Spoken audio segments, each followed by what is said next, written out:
মনীষা, কি অবস্থা? I good. তুমি কেমন আছো? আমি তো অলওয়েজ ভালো থাকি, মানে ভালো না থাকলেও জোর করে ভালো থাকি। সেটা তো বোঝা যায়। তুমি যখন এই ভিডিওটা ওপেন করেছো বুঝে নিয়েছি যে কিছু একটা হতে যাচ্ছে, তো সেটা কি? রোশন ভাই, নাম ঠিক বলছি? Yeah. রোশন। রোশন শরীফ। রোশন শরীফ। আমি একটা শুটিংয়ে আসছি, কিন্তু কিসের শুটিং জিজ্ঞেস করবেন না, বা জিজ্ঞেস করলেও বলবো না। একটা মুভির শুটিংয়ে আসছি আমরা তিনজন। মনীষার সঙ্গে আমি জীবনে অনেক কাজ করছি, এটা অগুন্তি। সিনেমা হয়েছে, নাটক হয়েছে, শর্ট ফিল্ম হয়েছে, এবং আমি একটা শো উপস্থাপনা করতাম, পরে আমাকে রিপ্লেস করে সে উপস্থাপনা শুরু Wow, করছি। wow, that's good. একটা টেলিভিশন চ্যানেলে মুভি পার্ক নামে একটা শো আমি 1 বছর উপস্থাপনা করছি। হঠাৎ করে দেখি আমাকে বাদ দিয়ে দিয়েছে। বাদ দিয়েছে কেন? আমি না ভালো উপস্থাপনা করি। পরে দেখি আমাকে বলা হয়েছে যে ওই শোটা বন্ধ হয়ে না গেছে। বন্ধুরা, আপনারা এটা পরে- দেখে পরে- বিব্রত হবেন না। পরে- এটা তার অনেক শিডিউল পাওয়া যাচ্ছিল না, তার শিডিউল পাওয়া যাচ্ছিল না। পরে একদিন টিভিতে দেখি এটা মনীষা উপস্থাপনা করছে আমার জায়গায়।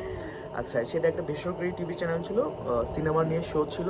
দুর্দান্ত এনজয় করেছি আমি যতদিন করেছি। আমিও তুমি? করেছি। আমি 4 বছর করেছি। আচ্ছা, আমি 1 বছর টানা করেছি। 4 বছর একটা প্রোগ্রামের একটা program। আমি 1 বছর করেছি পুরাটা। Oh my God, oh তো my God. এটা ছিল মনীষার সঙ্গে আমার একটা রিপ্লেসমেন্ট কাজ। তবে বন্ধুত্ব কিন্তু কমে নাই। কমে নাই। এরপর আমরা পুরান ঢাকায় করোনার আগে, সম্ভবত 17 বা 18 সনে, আমরা একটা দুর্দান্ত ভালো স্বল্পদৈর্ঘ্য চলচ্চিত্র অভিনয় করেছি। হাজব্যান্ড ওয়াইফ ক্যারেক্টার ছিল। আনোয়ার ছিল। আনোয়ার এখন বিদেশ থাকে। আনোয়ার মোটু, ও এখন বিদেশ থেকে আমেরিকায় থাকে। এবং ওইটা আমাদের রিলিজিয়ানেরও বাইরে ছিল। আমরা একটা ভিন্ন ধর্মের কাজ করেছিলাম। সেটাতে একটা হিন্দু ক্যারেক্টার করেছিলাম। আমার হাজবেন্ড ছিল সে। আমি হাজব্যান্ড ছিলাম। আমি চা বিক্রেতা ছিলাম, কিন্তু যেহেতু পুরুষ মানুষ, চা বিক্রেতা মানে জমতো না। তখন আমার বউ ভাবলো যে আমি যদি চা বিক্রি করি তাহলে অনেক কাস্টমার আসবে। তো এরকম আর কি। ভাবির দোকানের দুধ চা খাই না আমরা অনেক সময় আয়েশ করে, এরকম আর কি। এই ধরনের একটা গল্প ছিল।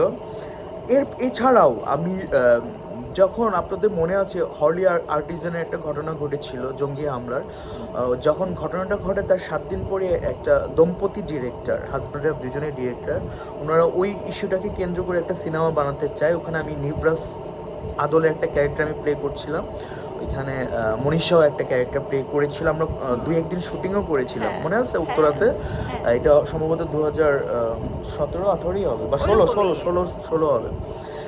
কিন্তু ছবিটা খুব ভালো মেকিং হচ্ছিল, কিন্তু ছবিটা উপর মহল থেকে বন্ধ করে দেওয়া হয়, যেহেতু সেন্সিটিভ ইস্যু। মনীষের সঙ্গে আমার এত কাজ হয়েছে, মানে আমি